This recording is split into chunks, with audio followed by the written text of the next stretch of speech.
10ാം class വരെ ഉള്ളത് പൊതു ഇൻഫർമേഷൻസ്, കുറെ സാധനങ്ങൾ എന്താണ് നമ്മളെ ചുറ്റും നടക്കുന്നത് എന്നുള്ളത് കിട്ടും. പിന്നെയാണ് സ്റ്റഡീസ് സ്റ്റാർട്ട് ചെയ്യുന്നത്. ഹയർ സ്റ്റഡീസ് എന്ന് പറയുമ്പോൾ ബ്രെയിൻ്റെ ഒരു ഷിഫ്റ്റ് നടക്കുന്നതും കൂടെ സമയമായി. ഇത് സിലബസിൽ മാത്രമല്ല, ഇപ്പൊ ക്ലാസ് എടുക്കുമ്പോൾ ഒക്കെ അല്ലേ പിടിച്ചിക്കാൻ പറ്റൂല. ഇവര് സാർ ഇതെന്താ ഇങ്ങനെയല്ലല്ലോ ChatGPT. ഞാൻ ഇന്നലെ രാത്രി ഉറക്കം മുടച്ചിരുന്ന് പഠിച്ചതാ സാർ. ഇന്നലെ രാത്രി ആ ഒരു മണ്ടമുളന്ന ഒരു കൊല്ലം ഞാൻ പഠിച്ചത്. ഒരു കൊല്ലം ഇന്നലെ രാത്രി അത്രയും സമയം എടുത്ത് പഠിച്ചിട്ട് എഴുതാൻ പറ്റില്ല. അപ്പൊ തന്നെ മനസ്സിലായി ഇന്നലെ രാത്രി മാത്രമേ ഇത് ബുക്ക് തുറന്നിട്ടുള്ളൂ എങ്കിൽ പിന്നെ അത് ഉറപ്പായി വരുള്ളൂ. ഞാനാണ് സെക്കൻഡ് കയറേണ്ടത് എന്ന് അറിഞ്ഞതിന് ശേഷം എനിക്ക് ചെയ്യുമ്പോൾ കിട്ടുന്നില്ല. ഫോട്ടോ ആണല്ലോ കിട്ടുന്നത്. അതിൽ ആ കുട്ടി ചെയ്ത് നോക്കിയതുണ്ട്, ആ കുട്ടി ടിക്ക് ചെയ്തിട്ടുണ്ട്. അപ്പൊ ഞാനിങ്ങനെ ചെയ്തിട്ട് പക്ഷേ ഇതല്ലല്ലോ ആൻസർ, ഇതെന്താ ഇങ്ങനെ വരുന്നത്, പിന്നെ ആൻസർ ചെയ്യല്ലോ. ഫിസിക്സ് ഒക്കെ പരീക്ഷ എഴുതുമ്പോൾ ഫിസിക്സ് കുക്ക്ഡസ്, കെമിസ്ട്രി ഫ്രൈഡസ് എന്നൊക്കെയാണ് കുട്ടികൾ ഇൻസ്റ്റാഗ്രാമിൽ കിട്ടുകൊണ്ടിരിക്കുന്നത്. അതെ, അവർക്ക് നിലവാരം ഉയർത്തുക എന്നുള്ള ഒരു ചിന്തയില്ല. അവർ പൊതുവെ എക്സ്പെക്ട് ചെയ്യുന്നത് പരീക്ഷയുടെ തലേന്നാൾ ഒരു ജോത്സ്യന്മാരെ എക്സ്പെക്ട് ചെയ്യുന്നത്, ലൈക്ക് ഇതിൽ നിന്ന് ഇത് തന്നെ വരണം. സ്കൂൾ പഠിക്കുമ്പോൾ കട്ടാക്കി സിനിമ പോകുന്ന പിന്നെ ആ പ്രോസസ്സില്ലേ, ആ പ്രോസസ്സ് നടക്കുമ്പോൾ നമുക്കൊരു പക്ഷേ അത് അത്ര രസമായിരിക്കില്ല. പക്ഷെ ഇപ്പൊ ആലോചിച്ച് നോക്കുമ്പോൾ പ്ലസ് വൺ പ്ലസ് ടു ചിരിക്കുന്നുണ്ട്. ഹായ് മക്കളെ, അപ്പോൾ ഇന്ന് നിങ്ങൾക്ക് ഞാൻ ഇൻട്രൊഡ്യൂസ് ചെയ്ത് തരാൻ വേണ്ടി പോകുന്നത് നമ്മുടെ കോമ്പറ്റീറ്റീവ് എക്സാമിന്റെ ഫീൽഡിൽ ഒരുപാട് നാളത്തെ എക്സ്പീരിയൻസ്, അല്ലെങ്കിൽ നിങ്ങൾക്കിപ്പോൾ ആഗ്രഹം ഉണ്ടാവും എങ്ങനെയാണ് ഒരു കോമ്പറ്റീറ്റീവ് എക്സാമിന് പ്രിപ്പയർ ചെയ്യുക, അല്ലെങ്കിൽ എന്തൊക്കെ കാര്യങ്ങളാണ് അതിലേക്ക് ശ്രദ്ധിക്കുക, അങ്ങനെയുള്ള ഡൗട്ടുകളൊക്കെ മക്കൾക്ക് ഉണ്ടാവും അല്ലേ. അപ്പം അതിന് വേണ്ടിയിട്ടുള്ള ഒരു എക്സ്പേർട്ട് ആണ് ഇന്ന് എൻ്റെ കൂടെ ഉള്ളത്, നമ്മുടെ സ്വന്തം JB സാർ. സാറിന്റെ സബ്ജക്ട് ഫിസിക്സ് ആണ്. പിന്നെ അതുപോലെ തന്നെ നിങ്ങൾക്ക് എല്ലാവർക്കും അറിയാവുന്ന നമ്മുടെ സ്വന്തം NK സാറും ഉണ്ട്. അപ്പൊ കൂടുതൽ വിശേഷങ്ങൾ നമുക്ക് എന്ത് ചെയ്യാം, ഇവരോട് ചോദിച്ചു നോക്കാം എങ്ങനെയൊക്കെയാണ് ഇതിന്റെ കാര്യങ്ങൾ, അങ്ങനെയുള്ള കാര്യങ്ങളൊക്കെ.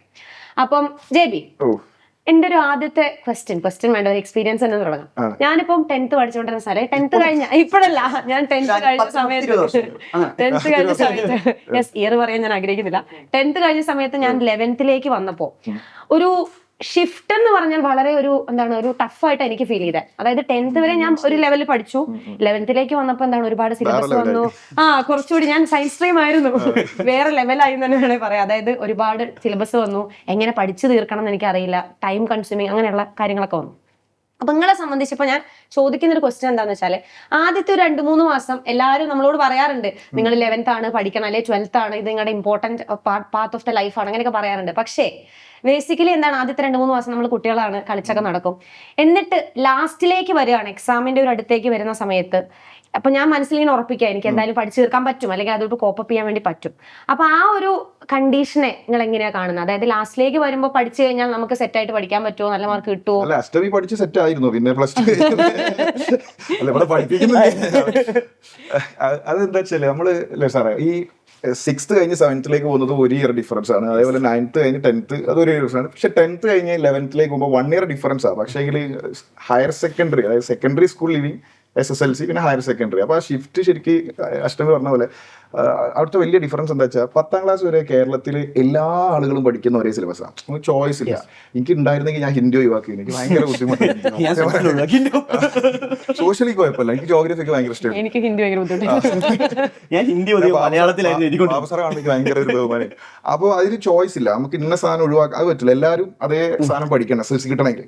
അതിനുശേഷമാണ് ശരിക്കും നമ്മൾ സബ്ജക്ട് പഠിക്കുന്നത്. അപ്പൊ അതുവരെ ശരിക്കും ഒരു ഇൻഫർമേഷനാണ്. ഫിസിക്സ് ഒക്കെ ഒരു ഇൻഫർമേഷനാണ്. അതായത് ഇപ്പം പവർ എങ്ങനെയാണ് കാൽക്കുലേറ്റ് ചെയ്യുന്നത്, KCB എങ്ങനെയാണ്, കറണ്ട് ബില്ല്, കിലോ വാട്ട് അവർ എങ്ങനെയാണ്, സ്പീഡ് ഓവർ സ്പീഡ് ആകുമ്പോൾ നമ്മുടെ റോഡ് ആക്സിഡന്റ്, സ്റ്റോപ്പിംഗ് ഡിസ്റ്റൻസ്, അതൊക്കെ നമ്മൾ അതിന്റെ റീസൺ ഒന്നും ഉണ്ടാവില്ല. അതായത് ഇത്ര യൂസ് വെലോസിറ്റിയുടെ ഒരു ഇക്വേഷൻ തന്നിട്ട് ഇതിങ്ങനെ ഉപയോഗിച്ചാൽ ഇത് കിട്ടും, അത് നമ്മൾ ഡെയിലി ലൈഫിൽ എവിടെയെങ്കിലും നമുക്ക് ഉപകാരം ഉണ്ടാവും. അത് കൂടെ കണ്ടിട്ടായിരിക്കും ഒരു പക്ഷേ ആ സിലബസ് ഡിസൈൻ ചെയ്യുന്നത്. എനർജി എങ്ങനെയൊക്കെയാണ് കിട്ടുന്നത്, നമ്മളെ ഡാമിന്റെ സിസ്റ്റം എന്താണ്, അപ്പൊ അതൊക്കെ ഒരു കഥ പോലെ. എന്നിട്ട് അവസാനം ഒരു ചോദ്യം ഉണ്ടാവും, ബാക്കി നിങ്ങൾ അന്വേഷിച്ച് കണ്ടെത്തുമല്ലോ, സയൻസ് ഡയറിയിൽ എഴുതുമല്ലോ, കഴിഞ്ഞ. പക്ഷെ ശരിക്കുള്ള ഫിസിക്സ് ഉണ്ടല്ലോ, ഇപ്പൊ 10ാം ക്ലാസ് കഴിഞ്ഞ് +1 വരുമ്പോഴാണ് ഫിസിക്സ്, സയൻസ്, പിന്നെ കൊമേഴ്സ് അങ്ങനെ മാറുന്നത്. അതായത് ഒരു ബിസിനസ്സുകാരൻ പഠിക്കേണ്ട ബിസിനസ് +1 എന്നാ തുടങ്ങുന്നത്. ഒരു പിന്നെ വക്കീലാവുന്ന ഒരാൾ പഠിക്കുന്ന കാര്യങ്ങൾ +1 എന്നാ ചൂസ് ചെയ്യുന്നത്. ഒരു സയന്റിസ്റ്റോ അല്ലെങ്കിൽ ഡോക്ടറോ എഞ്ചിനീയറോ ആ സയൻസ് സ്ട്രീമിലേക്ക് പോകും. നേരെ കുറച്ച് ഈ എല്ലാ പ്രൊഫഷണൽ ആളുകളും കോമൺ ആയിട്ട് പഠിച്ച ഫിസിക്സ്, കെമിസ്ട്രിയും ബയോളജിയാണ് മറ്റേ 10ാം ക്ലാസ് വരെ ഉള്ളത്. അപ്പൊ ഇതാണ് ഷിഫ്റ്റ്. നമ്മളെ ഓപ്ഷൻ, നമ്മളെ കരിയറിന്റെ പാത്ത് ശരിക്കും തീരുമാനിക്കപ്പെടുന്നത് ഇവിടെയാണ്. അതായത് ഈ +1 ആണെങ്കിൽ നമ്മൾ പല ഇക്വേഷൻസും 10ാം ക്ലാസ്സിൽ പഠിച്ച് ഡയറക്റ്റ് ആ ഇക്വേഷൻസ് ആയിരിക്കും. പക്ഷെ ആ ഇക്വേഷൻസ് എങ്ങനെ വന്നു, അത് എവിടെ അപ്ലൈ ചെയ്യാം എന്ന കാര്യങ്ങളൊക്കെ ഡീറ്റെയിൽ ആയിട്ട് ഇവിടെയാണ് നമ്മൾ +1 മുതലാണ്. അതായത് ബേസിക്സ് നമ്മൾ പഠിക്കുന്ന 10 വരെയാണ്, പക്ഷെ എങ്ങനെ അത് വന്നു എന്നറിയുന്ന ഡീറ്റെയിൽ കാര്യങ്ങളൊക്കെ നമ്മൾ കൂടുതലും ഡീൽ ചെയ്യുന്നത് +1 10ാം ക്ലാസ് വരെ ഉള്ളത് പഠിച്ചു കുറെ നമ്മൾ പൊതു ഇൻഫർമേഷൻസ് കുറെ സാധനങ്ങൾ എന്താണ് നമ്മളെ ചുറ്റും നടക്കുന്നത് എന്നുള്ളത് കിട്ടി. പിന്നെയാണ് സ്റ്റഡീസ് സ്റ്റാർട്ട് ചെയ്യുന്നത്. ഹയർ സ്റ്റഡീസ് എന്ന് പറയുമ്പോൾ ആ ഒരു മെച്യൂരിറ്റി അതല്ലേ നമ്മളൊരു 18 വയസ്സിൽ ആ ഒരു ടൈം ആവുമല്ലോ, 16 അപ്പൊ നമ്മുടെ ഒരു ബ്രെയിൻ്റെ ഒരു ഷിഫ്റ്റ് നടക്കുന്നതും കൂടെ സമയമായി. ഇത് സിലബസിൽ മാത്രമല്ല, കുട്ടികളെ ബുദ്ധിയും നന്നായിട്ട് മാറുന്നുണ്ട്. അത് നന്നായി മനസ്സിലാവുന്നുണ്ട്. ഇപ്പൊ ക്ലാസ് എടുക്കുമ്പോ ഒക്കെ അല്ലേ പിടിച്ചിക്കാൻ പറ്റൂല. ഇവര് സാർ ഇതെന്താ ഇങ്ങനെയല്ലല്ലോ ChatGPT നമ്മൾ ChatGPT നോക്കി ഞാൻ പറയുമ്പോ സാർ ഇത് ChatGPT ഉത്തരല്ലേ, ഇത് ഞങ്ങൾക്കറിയാം സാറിന്റെ പറയാം. അപ്പൊ കുട്ടികളെ ബ്രെയിനും ഷിഫ്റ്റ് ആവുന്നുണ്ട്. അപ്പോൾ 10ാം ക്ലാസ് വരെ നമ്മൾ കുറെ ബേസിക് ആയ ഇൻഫർമേഷൻസ് കിട്ടി. ഇനി നമ്മൾ സ്റ്റഡീസ് തുടങ്ങാം. എൻ്റെ പ്രൊഫഷൻ പിന്നെ സയൻസ് അല്ലെങ്കിൽ ടെക്നിക്കൽ, അപ്പം ഞാൻ പഠിക്കേണ്ട ഫിസിക്സ്. ഇനിയാണ് ഫിസിക്സ് പഠിച്ച് തുടങ്ങേണ്ടത് എന്നുള്ളൊരു ബോധ്യം കുട്ടിക്ക് വേണം. ഇത് പലർക്കും ഇല്ല, എനിക്കില്ലേനും. ലാസ്റ്റ് മൊമെന്റ് സ്റ്റഡി അതുകൊണ്ട് തന്നെയാണ് ഈ 10ാം ക്ലാസ് വരെ പല മക്കൾക്കും ഈ ക്രിസ്മസ് എക്സാമിന് ശേഷമാണ് ഇന്ന് എനിക്ക് പഠിക്കണം, ഈ ഫുൾ A+ നേടണം എന്ന തോന്നലൊക്കെ വരിക. സോ ആ മൊമെന്റിൽ പഠിച്ചു കഴിഞ്ഞു വെച്ചാൽ പലർക്കും അത് ചിലപ്പോൾ ക്രാക്ക് ചെയ്യാൻ പറ്റിയെന്ന് വരും. അതായത് ഈ ഫുൾ A+ ഒക്കെ പല മക്കളും ഒരു ഡിസംബറിന് ശേഷം നന്നായി പഠിച്ച് നേടിയെടുക്കുന്ന കുട്ടികളുണ്ടാവും. പക്ഷെ അതേ മെന്റാലിറ്റിയോടുകൂടി +1നെയും +2നെയും ഒക്കെ അപ്രോച്ച് ചെയ്യുമ്പോഴാണ് ലാസ്റ്റ് പണി കിട്ടുക. നന്നായി തന്നെ കിട്ടും. അത് അങ്ങനെ ഒരു ഇൻഫർമേഷൻ അല്ലെങ്കിൽ അങ്ങനെ ഒരു അവയർനെസ് ശരിക്കും അങ്ങനെ ഒരു സിസ്റ്റം ഇല്ല ശരിക്കും കേരളത്തിൽ. എന്താണ് നമ്മുടെ എഡ്യൂക്കേഷൻ സിസ്റ്റത്തിൽ ഓരോ വർഷവും ഓരോ മറ്റേ LP UP ഹൈസ്കൂൾ ഹയർ സെക്കൻഡറിയിലെ ഷിഫ്റ്റ് എന്താണെന്ന് ഒരു അവയർനെസ് ഇല്ല. അതിൻ്റെ ഒരു പ്രശ്നമുണ്ട്. എനിക്കും ഞാൻ സത്യം പറയുകയാണെങ്കിൽ പിന്നെ സുവോളജിയും ബോട്ടണിയും തമ്മിലുള്ള വ്യത്യാസം എന്താണെന്ന് എനിക്ക് +1 മനസ്സിലായത്. അപ്പൊ ഞാൻ ഒരു ജന്തുശാസ്ത്രം രണ്ടിനും ജീവനില്ലേ, അപ്പൊ ജീവനുള്ളത് സുവോളജി ജീവൻ, അപ്പൊ അതെന്തെങ്ങനെ ശരിയാവും? ചെടികൾ എല്ലാ അപ്പൊ ഞാൻ അങ്ങനെ ആലോചിക്കും ഇതിലിപ്പോ ഏതൊക്കെ സുവോളജി വരെ ഏതൊക്കെ. ഇനിയിപ്പോ ബോട്ടണി എടുക്കുന്ന സമയത്ത് സുവോളജിയുടെ സാധനങ്ങൾ കയറി വരും. അപ്പൊ നിങ്ങളൊരു തീരുമാനത്തിലെത്തുക ആദ്യം സുവോളജി ആണോ, അതിക്ക് ഭയങ്കര കൺഫ്യൂഷൻ ആയിരുന്നു. പിന്നാണ് കുറെ കഴിഞ്ഞപ്പോൾ ഇതേ കൺഫ്യൂഷൻ എനിക്ക് സോഷ്യൽ ജോഗ്രഫി. അപ്പൊ ഇത് ആദ്യമേ അറിയില്ല, പിന്നെ അത് പറഞ്ഞു തന്നാലും ചിലപ്പോൾ ആ സമയത്ത് അങ്ങനെ മനസ്സിലാവണമെന്നും ഉണ്ടാവില്ല. പക്ഷെ അത് ശരിക്കും ഒരു 8ാം ക്ലാസ് മുതലേ ഒരു കുട്ടി ചിന്തിച്ചു തുടങ്ങണം, ഇത് കഴിഞ്ഞാൽ ഞാൻ ഇനിയാണ് പഠിക്കാൻ തുടങ്ങുന്നത്. അപ്പൊ 10ാം ക്ലാസ്സിൽ പഠിച്ച കുട്ടികൾ +1 ക്ലാസ്സിൽ ഇരിക്കുമ്പോൾ യൂണിറ്റ്സ് ആൻഡ് മെഷർമെന്റ് എടുക്കുമ്പോൾ നമ്മൾ ഡയമെൻഷൻ പറയുമ്പോൾ ഇതല്ല സാർ മറ്റേ അതെവിടെ വരുമെന്ന് ദർപ്പണം അതെവിടെയെന്നുള്ള ഒരു 10ാം ക്ലാസ്സിന്റെ നിലവാരമാണ് എക്സ്പെക്ട് ചെയ്യുന്നത്. അതുപോലെ ഈസി ആവുന്നതാണ് എക്സ്പെക്ട് ചെയ്യുന്നത്. പക്ഷെങ്കിൽ അങ്ങനല്ല, ആ നിലവാരത്തിലേക്ക് നമ്മൾ ഷിഫ്റ്റ് ആവുകയാണ് ശരിക്കും. സബ്ജക്റ്റിന്റെ വലിപ്പം അവിടെ 10 ഉണ്ടായിരുന്നു, ഇവിടെ 6 ഉള്ളൂ. സബ്ജക്ട് എണ്ണം കുറയുകയാണെങ്കിലും ചാപ്റ്റേഴ്സ് ഉൾക്കൊള്ളുന്ന കോണ്ടന്റ് ഭയങ്കര വലുപ്പമാണ്. 10 10 സബ്ജക്റ്റും കൂടെ ഫിസിക്സിന്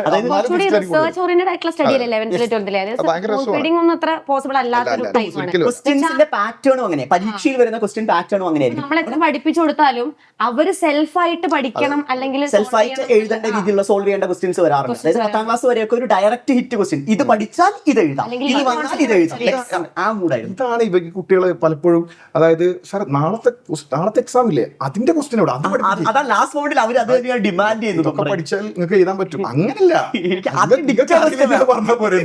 അപ്പോ ശരിക്കും പഠനം എന്ന് പറഞ്ഞാൽ അതാണ്. നമ്മളൊരു മറ്റേത് ഇതല്ലേ, എത്രത്തോളം നമുക്ക് ബൈഹാർട്ട് ചെയ്യാനുണ്ട് അതിന്റെ കപ്പാസിറ്റി അല്ലേ. ഇതിപ്പോ ഒരു ക്വസ്റ്റ്യൻ ന്യൂമറിക്കൽ മാറിക്കഴിഞ്ഞാൽ ഇത് വേറെ ഏതോ, അതായത് ഇത് ഞാൻ കാണാത്ത ക്വസ്റ്റ്യൻ ടൈപ്പ് അവർ പൊതുവെ എക്സ്പെക്ട് ചെയ്യുന്നത് പരീക്ഷയുടെ തലേന്നാൾ ഒരു ജോത്സ്യന്മാരെ എക്സ്പെക്ട് ചെയ്യുന്നത്, ലൈക്ക് ഇതിൽ നിന്ന് ഇത് തന്നെ വരണം. ഗിവൺ തരികയാണെങ്കിലോ ഇത് രണ്ടും തന്നെ എനിക്ക് ചെയ്യാൻ പറ്റും, മൂന്നാമത്തെ തന്നെ എനിക്ക് ചെയ്യാൻ പറ്റില്ല. അതായത് ചെറിയ മാറ്റം വന്നാൽ കൂടി കുട്ടികൾക്ക് ആ ക്വസ്റ്റ്യൻസ് അറ്റൻഡ് ചെയ്യാൻ പറ്റാത്ത രീതിയിൽ മാറാം. നല്ലോണം കോൺസെപ്റ്റ് അറിയുന്ന ഒരു കുട്ടിയാന്ന് വിചാരിച്ചോ, അതായത് ബേസ് തൊട്ടേ സെറ്റ് ആക്കി ഫൗണ്ടേഷൻ ഒക്കെ അടിപൊളിയായിട്ട് കോൺസെപ്റ്റ് അറിയുന്ന ഒരു കുട്ടിയാണെങ്കിൽ അവരെ സംബന്ധിച്ച് 11th 12th എങ്ങനെയായിരിക്കും? അതായത് ബേസിക് സെറ്റ് ആവുന്നതിനേക്കാൾ ഇമ്പോർട്ടൻസ് എന്താ വെച്ചാൽ ഈ ഷിഫ്റ്റ് നടക്കുന്നത് എന്താണെന്ന് മനസ്സിലാവണം. അതായത് ഇതുവരെ പഠിച്ചത് കോമൺ പരിപാടികളാണ്, ഇനിയാണ് ഞാൻ ഫിസിക്സ് കെമിസ്ട്രി പഠിക്കാൻ തുടങ്ങുന്നത്. അപ്പോൾ ഇത് ഇങ്ങനെയാണ് പഠിക്കേണ്ടത്, ഐ മീൻ ഇങ്ങനെയാണ് ചിന്തിക്കേണ്ടത്. എങ്ങനെ ചിന്തിക്കണം എന്നുള്ളത് ഭയങ്കര ഇതാ. ഒരു ടോപ്പിക് പറയുമ്പോൾ മനസ്സിലായില്ല, അപ്പം നമ്മളിങ്ങനെ പറഞ്ഞു കൊടുക്കും, കുട്ടികൾ പറയും സാർ ഇത് ഇങ്ങനെയാണ് ചിന്തിക്കേണ്ടത് എനിക്കാണ് മനസ്സിലാവുക, ഇവിടെ ഞാൻ ഇതാണ് ചെയ്യേണ്ടത് എനിക്കാണ് മനസ്സിലാവുക. അപ്പൊ ഇവിടെ റെസ്റ്റിലാവുമ്പോ പിന്നെ ഫോഴ്സ് കൊടുത്താലല്ലേ മൂവ് ചെയ്യുള്ളൂ, അതിപ്പോ എങ്ങനെ എനിക്ക് മനസ്സിലാവുക? അപ്പൊ അത് ക്വസ്റ്റ്യൻ വായിക്കുമ്പോ അതിൽ എന്താ ചെയ്യേണ്ടതെന്ന് ഞാൻ എങ്ങനെ മനസ്സിലാക്കാം? ഇപ്പൊ എനിക്ക് കോൺസെപ്റ്റ് അറിയാം, പക്ഷെ ഇതിപ്പോ ആ കോൺസെപ്റ്റ് എന്ന് വന്ന ക്വസ്റ്റ്യൻ ആണോ, ഇത് ഞാൻ ഏത് സാധനം അപ്ലൈ ചെയ്താലാണ് ഇത് എനിക്ക് കിട്ടുക, അതെല്ലാം നമ്മൾ എന്ത് ചെയ്യണം? ഇത് പലർക്കും വരുന്ന പ്രശ്നം, ഒരു ക്വസ്റ്റ്യൻ പേപ്പറിൽ ഒരു ചോദ്യം കാണുമ്പോൾ ഈവൺ അത് ഏത് ചാപ്റ്ററിലാണെന്ന് പോലും ഐഡന്റിഫൈ ചെയ്യാൻ പല മക്കൾക്കും ബുദ്ധിമുട്ടായിരിക്കും. പെങ്ങളെ മക്കള് ഒരിക്കല് വീട്ടിലുള്ള സമയത്ത് പുറത്തൊരാള് വന്ന്, അപ്പൊ എന്തോ പിരിവായി എത്തിക്കാനായിട്ട് എന്തോ ഒരു പിരിവാ. അപ്പൊ ഈ കുട്ടി പുറത്തേക്ക് പോയിട്ട് പിന്നെ എൻ്റെ അടുത്ത് വന്നിട്ട് ഞാൻ ആക്കിയോ പോയി. അപ്പൊ ഞാൻ പറയണത് അത് പറഞ്ഞാൽ പോരെന്ന്. ആ എനിക്കറിയില്ലായിരുന്നു. എന്താ അല്ല ഗസ്റ്റ് വീട്ടിൽ വന്നാൽ എന്താ ചെയ്യാ അതറിയില്ല ചോദിച്ചു. ആ വീട്ടിൽ വന്നാൽ കയറാൻ പറയും. എന്നാ അത് പറയണ്ടേന്ന്, ഇത് ഗസ്റ്റ്. അപ്പൊ ഇതറിയാം, ഇൻഫർമേഷൻ അറിയാം, പക്ഷെങ്കിൽ പെട്ടെന്ന് ഇത് ആദ്യമായിട്ട് സിറ്റുവേഷൻ വരുമ്പോൾ ഇവർക്ക് അറിയുന്നില്ല ഹാൻഡിൽ ചെയ്യണം എന്നുള്ള എന്താ ചെയ്യേണ്ടതെന്ന് അറിയുന്നില്ല. ചിലപ്പോൾ ഒരു ChatGPT ചോദിക്കലായിരിക്കും ഗസ്റ്റ് വന്നു എന്താ ചെയ്യേണ്ടത്. എല്ലാം അങ്ങനെ തന്നെയാണല്ലോ. അപ്പൊ അവിടെ നമ്മള് ആ സിറ്റുവേഷൻ അനുസരിച്ച് പെരുമാറുക എന്ന് പറയുമല്ലോ, അത് നമുക്ക് ഒരിക്കലും ഒരു 10 സിറ്റുവേഷൻ പറഞ്ഞിട്ട് ഇത് ഇങ്ങനെയാ നമുക്ക് പെരുമാറുന്നത്. ഒരിക്കലും ഡിമാൻഡിങ് ആവാൻ പറ്റില്ല. അതായത് ഇപ്പൊ ക്വസ്റ്റ്യൻസിന്റെ കേസിലാണെങ്കിലും അതായത് ഇങ്ങനെ വന്നാലേ എനിക്ക് ചെയ്യാൻ പറ്റുള്ളൂ എന്ന് പറയാം. ക്വസ്റ്റ്യൻ പല രീതിയിൽ വരാം, പല പാറ്റേണിൽ വരാം, അത് അവരുടെ ഇഷ്ടമാണ്. അതുകൊണ്ട് തന്നെയാണ് ഇപ്പൊ ലാസ്റ്റ് നമ്മുടെ കഴിഞ്ഞ വർഷത്തെ +1 ക്വസ്റ്റ്യൻ പേപ്പർ കാണുമ്പോൾ ഇപ്പൊ ഫിസിക്സ് ഒക്കെ പരീക്ഷ വരുമ്പോൾ physics cooked us, chemistry fried us എന്നൊക്കെയാണ് കുട്ടികൾ ഇൻസ്റ്റാഗ്രാമിലൊക്കെ ഇട്ടുകൊണ്ടിരിക്കുന്നത്. അതെ അതെ, അവർക്ക് നിലവാരം ഉയർത്തുക എന്നുള്ള ഒരു ചിന്തയില്ല. അതായത് അവരുടെ പ്രശ്നം കൃത്യമായിട്ട് പറയുകയാണെങ്കിൽ അവരുടെ എക്സ്പെക്ടേഷനിൽ വരുന്ന പ്രശ്നമാണ്. അവരിപ്പോ ഫിസിക്സിൽ ഇപ്പൊ ലോസ് ഓഫ് മോഷൻ എന്ന് പറയുന്ന ചാപ്റ്ററിന് ബാങ്കിങ് ഓഫ് റോഡ് തന്നെ വരുമെന്ന് എക്സ്പെക്ട് ചെയ്തിട്ടാ പോകുന്നത്. ഫ്ലൂയിഡ്സിൽ നിന്ന് ബെർണോളിസ് തന്നെ വരുമെന്ന് വിചാരിച്ചാ പോകുന്നത്. കമന്റ് ആണ്, ഞാൻ ഇന്നലെ രാത്രി ഉറക്കം ഒളിച്ചിരുന്ന് പഠിച്ചതാ സാർ. ഇന്നലെ രാത്രി ആ ഒരു മണ്ടമണെന്ന ഒരു കൊല്ലം ഞാൻ പഠിച്ചത്, ഒരു കൊല്ലം. ഇന്നലെ രാത്രി ആ അത്രയും സമയം എടുത്ത് പഠിച്ചിട്ട് എഴുതാൻ പറ്റില്ല. അപ്പൊ തന്നെ മനസ്സിലായി ഇന്നലെ രാത്രി മാത്രമേ ഇത് ബുക്ക് തുറന്നിട്ടുള്ളൂ എങ്കിൽ പിന്നെ അത് ഉറപ്പായി. അതായത് നമ്മുടെ എക്സ്പെക്ടേഷൻ മാറ്റി കഴിഞ്ഞാൽ ക്വസ്റ്റ്യൻ പേപ്പറിന്റെ ഡിഫിക്കൽട്ടി നമ്മൾ ഒരിക്കലും പറയില്ല. കാരണം നമ്മൾ കുറച്ചുകൂടി ലെവൽ കൂടിയ ക്വസ്റ്റ്യൻസ് പ്രതീക്ഷിച്ച് പരീക്ഷയിൽ പോയി കഴിഞ്ഞാൽ ഈ ചോദ്യങ്ങളൊന്നും നമുക്ക് പ്രശ്നമാവില്ല. സോ അപ്പോഴാണ് ഈ പറയുന്ന നീറ്റ് ചെയ്യൊക്കെ പ്രിപ്പയർ ചെയ്യുന്ന കുട്ടികളുണ്ടല്ലോ, അവർക്കാണ് അവർക്ക് ഈ ക്വസ്റ്റ്യൻസ് ഒന്നും വലിയ ബുദ്ധിമുട്ടുള്ള ക്വസ്റ്റ്യൻസ് അല്ല. കാരണം ഈ 1200 +2 വാങ്ങിക്കുന്ന മെജോറിറ്റി മക്കളും ഈ +1 +2 കൂടെ തന്നെ നീറ്റ് ജയിക്ക് പ്രിപ്പയർ ചെയ്യുന്ന മക്കളാണ്. അവർക്ക് ഇതിന് മുകളിലുള്ള പ്രാക്ടീസ് ചെയ്താണ്. അതാണ് എന്റെ വേറൊരു സംശയം. അതായത് ഓൾറെഡി സിലബസ് ടഫാണ്,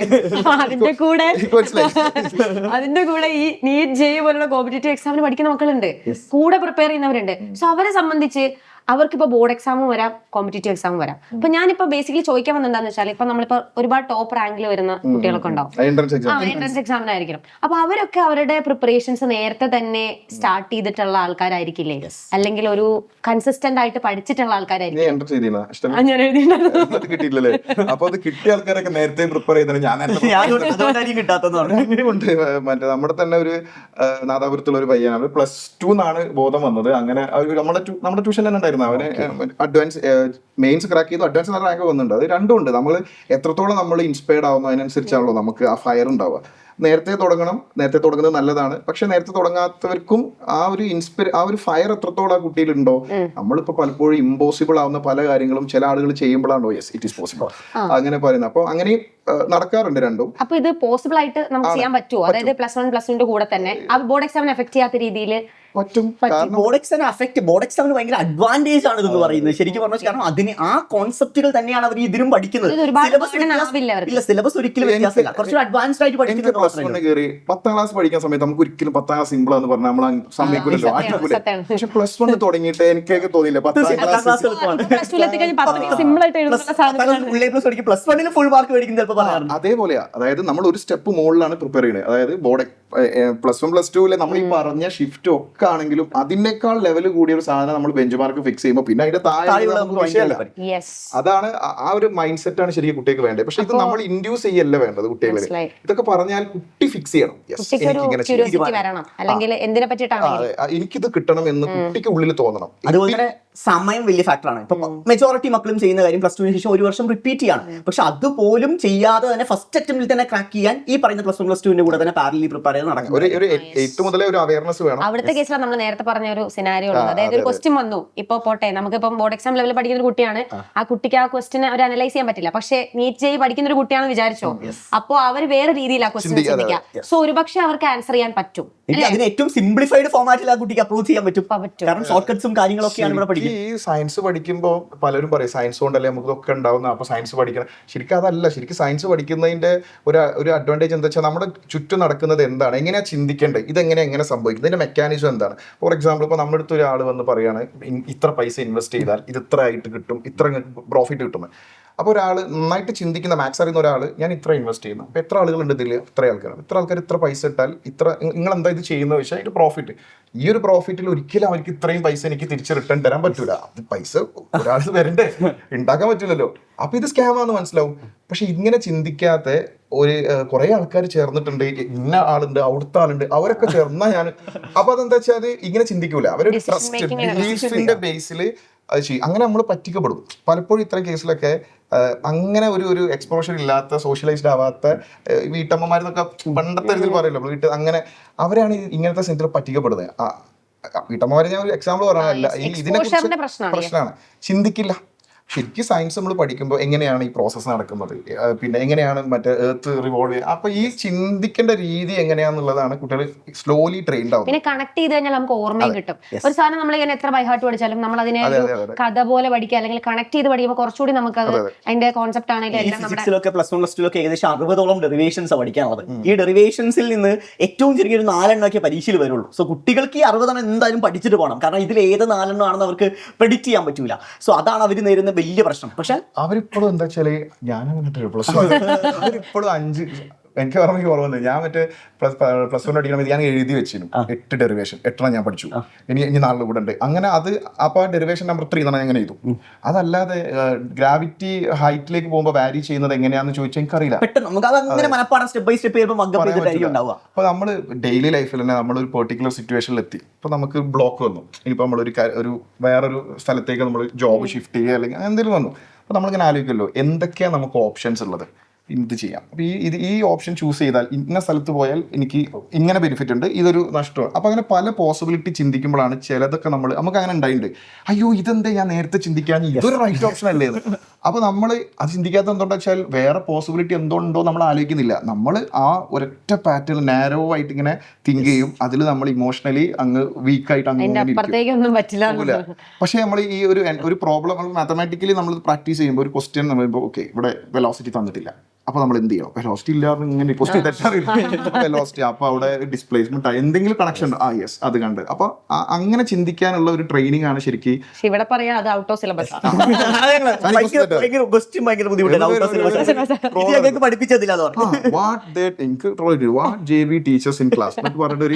പിന്നെ ഒരു ചോറിന്റെ ഇലയിൽ ചോറ് വിളമ്പുന്നത് സാധനങ്ങൾ നിരത്തി വെച്ചിട്ട് ഞാൻ പറഞ്ഞടാ അല്ല അവരുടെ എക്സ്പെക്ടേഷൻ അങ്ങനെ. നമ്മൾ പലപ്പോഴും ആ എക്സ്പെക്ടേഷൻ മീറ്റ് ചെയ്യണം എന്നാണ് അവർ വിചാരിക്കുക. അതായത് പരീക്ഷാ പേപ്പറിൽ എന്ത് ചോദ്യം വരുന്നോ ഡിക്റ്റോ വാല്യൂ പോലും മാറാതെ ടീച്ചേഴ്സ് അത് പറഞ്ഞു തരണം, അത് പരീക്ഷയുടെ തലേനാൾ തന്നെ പറഞ്ഞു തരണം, എങ്കിലാണ്